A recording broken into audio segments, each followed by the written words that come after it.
importantly, they're going to vote against this nonsense. I mean, she wouldn't even come out. Kamala, to her detriment. I mean, she was thrown in at the last minute. She'd never run for anything for a federal election. She didn't know what it was like. In California, you can go with that kind of crazy lunacy, but you can't do it in the rest of, for the rest of America. I've said famously, famously, listen to me. I was just going to say, yeah. Democrats would vote for Democrats would vote for a bowl of poop if it had a D next to it in California.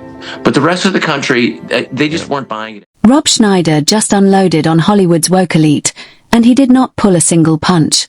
The comedian went straight after celebrity activists who spent the election season pushing political endorsements, and the fallout was ruthless.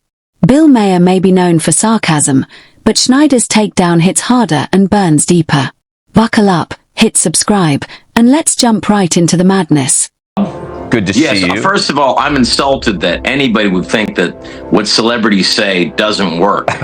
I mean, why would they put us in commercials? You were critical. Why would they? My understanding is you were the reason Trump won. That is the most unspoken factor in this election, the Schneider factor. I mean, for me to wake up 2 days after Trump, the most spectacular comeback in history, and to find out that I was completely insignificant and had nothing to do with it, it hurts deeply. I'm upset. First of all, I mean, I think that yelling at people and trying to make them feel bad, I think celebrities, I mean, like Oprah, if you can't tell people that they're bad people, and if you can't tell black Americans like Obama did, you don't like women. Are you saying that? Schneider kicked things off by targeting Oprah Winfrey, and his criticism was unapologetic.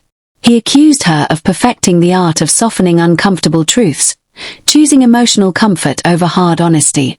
In his view, Oprah avoids confrontation, even when wrongdoing is obvious, because staying likable matters more than accountability. Schneider argues that what gets framed as compassion is often just fear of backlash.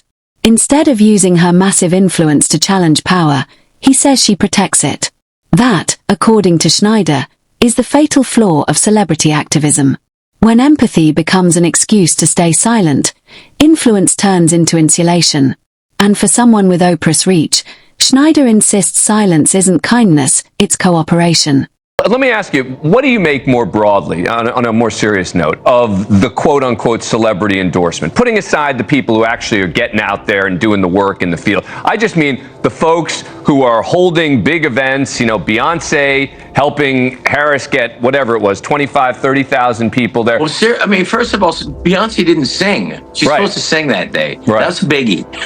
No, in all honesty, it's hard. I mean, because I saw Jimmy Kimmel crying the other night. And, it's like, hi, Jimmy, I'm wheezy. I'm the guy that you said shouldn't be, the unvaccinated guy that you said shouldn't be helped in the hospital. I mean, so at a certain point, Americans look at this and go, these people don't relate to me. Well, that's the bigger issue, I think, right? Is the fact that these are wealthy people who... Yeah, they fly, I mean, Oprah flies private, and if 26%, if groceries go up 26%, they're not like a family of... Schneider then turned his attention to Jimmy Kimmel and Beyoncé, calling them prime examples of celebrities who've lost touch with everyday reality. He argues that extreme wealth has sealed them inside a bubble so thick that real-world struggles never penetrate it. While average people wrestle with inflation, job insecurity, and shrinking opportunity, these stars speak from gated estates and private jets. Schneider says that disconnect poisons their political messaging. When moral lectures come from people who never face the consequences of the policies they support, it sounds hollow. In his view, fame hasn't elevated their perspective, it's distorted it. And that makes their endorsements feel less insightful and more insulting. Mother and father are having to choose between this week paying for gas or getting groceries, and then having to drive their kids to work and then going to work. I mean, let's be honest. If an avocado goes up to $5,000 an avocado, Oprah and Jimmy Kimmel are just going to have $5,000 guacamole. Right. It doesn't affect them, but policy does.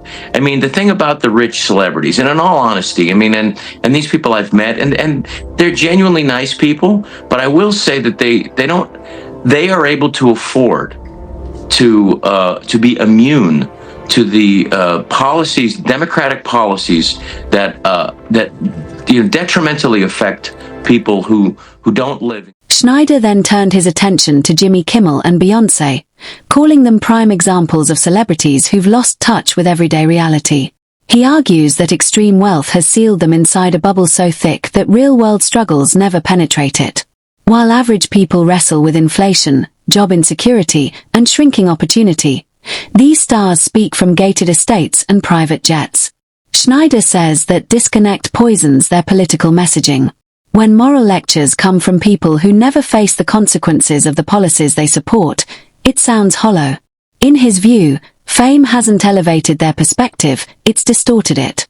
And that makes their endorsements feel less insightful and more insulting. States and people who realize that, their lives are not getting better.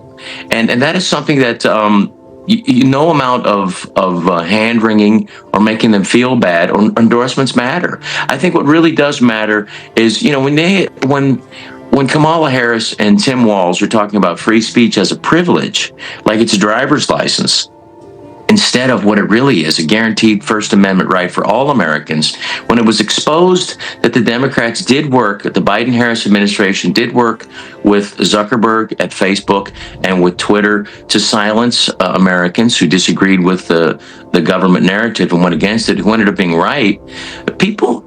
American people are smart. Schneider also argues that during the Biden era, free expression felt increasingly boxed in, especially online. He points to the rise of so-called fact-checkers on platforms like Facebook, which were presented as safeguards against misinformation. In practice, he claims they often functioned as ideological referees, targeting users who questioned official narratives.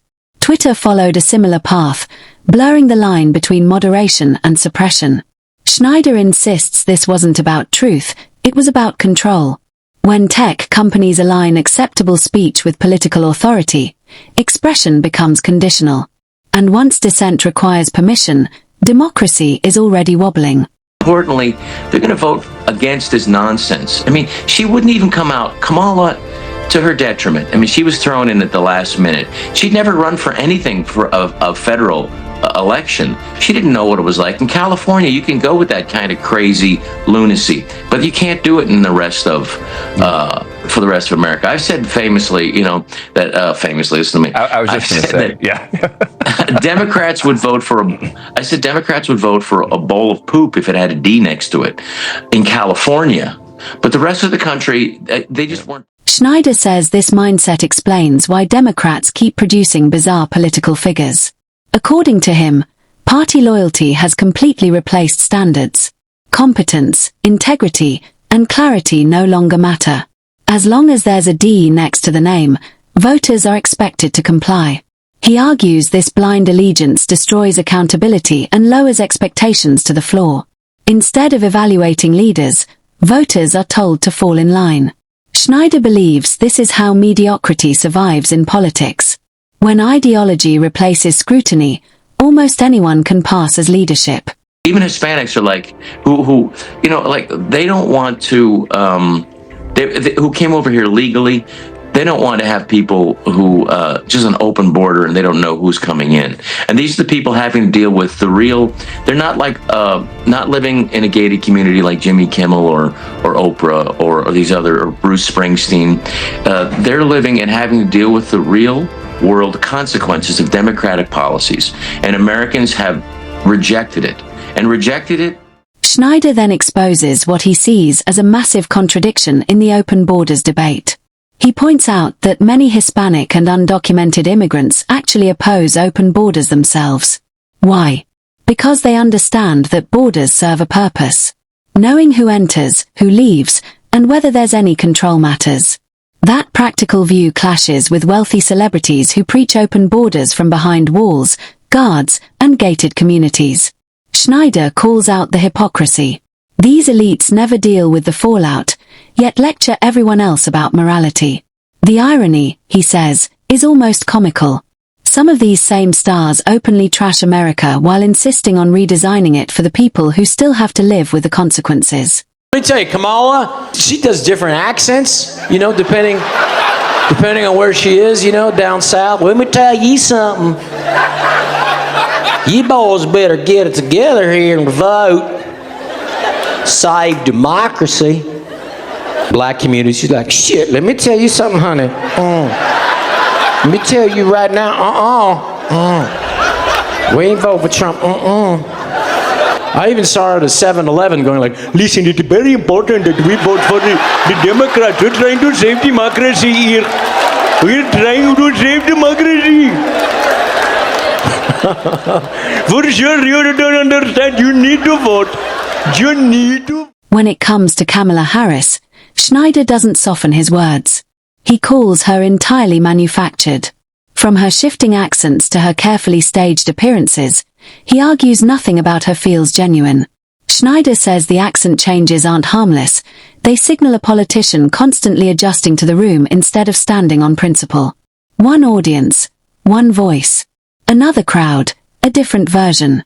He argues that same shape-shifting defines her politics. There's no fixed core, no clear identity. And that's the danger. A leader who can't be authentic, Schneider says, can't be trusted with power. Voters deserve clarity, not performance. Vote.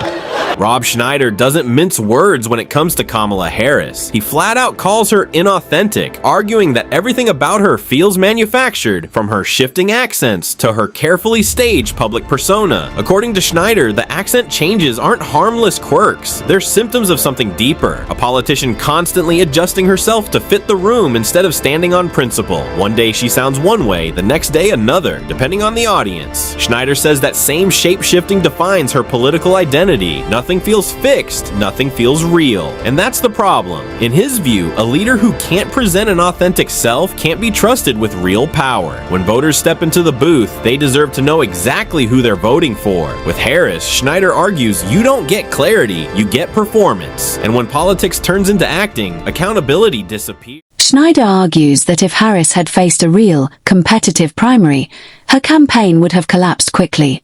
Without party protection, he believes she wouldn't have survived serious scrutiny. His reasoning is straightforward. No clear message. No defining vision. No compelling reason for voters to rally behind her. Instead, he sees rehearsed lines and empty slogans that fall apart under pressure. Primaries exist to expose weaknesses and demand authenticity. Schneider says Harris was spared that test, and it shows. Politics without substance doesn't survive competition. And trusting a leader who can't win their own party's confidence is a massive gamble. Nobody voted for Kamala. They just said, okay, you're it. They did this in 2016. Bernie Sanders, he was the guy that got all the votes in the primary. Like, we just give it to Hillary. And in 2020, just everybody drop out, just give it to Biden. And then this year, it's like, everybody figured it out. His brain doesn't work. Let's just get Kamala. You know? Here's what you have. You have somebody that nobody voted for, and you got somebody they tried to murder 2 times. I don't know which one's probably going to hold up democracy. Schneider argues this is what happens when wokeness replaces common sense. He points to California's push for slavery reparations as an example, questioning how a state that never owned slaves justifies the policy. The logic collapses quickly, but symbolism wins anyway. And politicians like Gavin Newsom, Schneider says, eagerly play along. Instead of fixing real problems, leaders chase ideological applause. Meanwhile, Californians are buried under skyrocketing costs, crime, and a homelessness crisis spiraling out of control. Schneider's conclusion is blunt. Ideology has replaced governance. The people paying the price aren't politicians or celebrities. It's everyday residents watching their state deteriorate while being told its progress. California wants to pay people who were never slaves to be paid for by people who never owned slaves in a state that never had slaves. That's like paying child support for a child you never had to a woman you never